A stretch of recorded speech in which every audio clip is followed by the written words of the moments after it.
প্রতিবাদ করতে পারবো? পারবো না, কারণ তার সেই শক্তি নেই।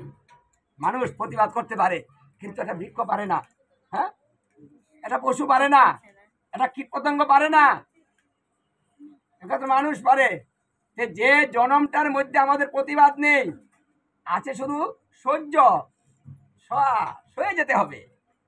তো সেই জনম যদি কোটি কোটি বছর হয়, তাহলে কেমন হবে? তাহলে কি চান যে আমরা আবার সেই জুনিগুলা আবার ভ্রমণ করি, ওই কষ্টগুলা বেয়ে বেয়ে আসি, আবার মানুষ হই? কারণ মানুষ যে পর্যন্ত না হব, সেই পর্যন্ত আমাদের কিন্তু সুযোগ নাই। সুযোগ হলো মনুষ্য জনম।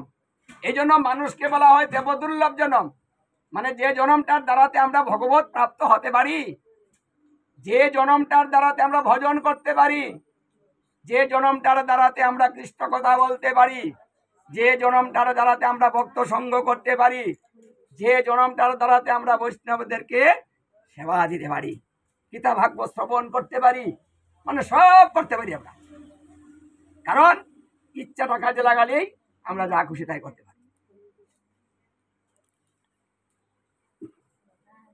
সুন্দর জনম। তাই এই অল্প থেকে আমাদের শিক্ষা নিতে হবে, যে আমি যে এখনই সইতে পারছি না, যদি আবার আমার লম্বা হয়ে যায় জনমটা, আমি সইব কিভাবে? তাহলে আমার এখনই কর্তব্য জনমটাকে কাজে লাগিয়ে আমার জন্ম মৃত্যুটাকে রোধ করা।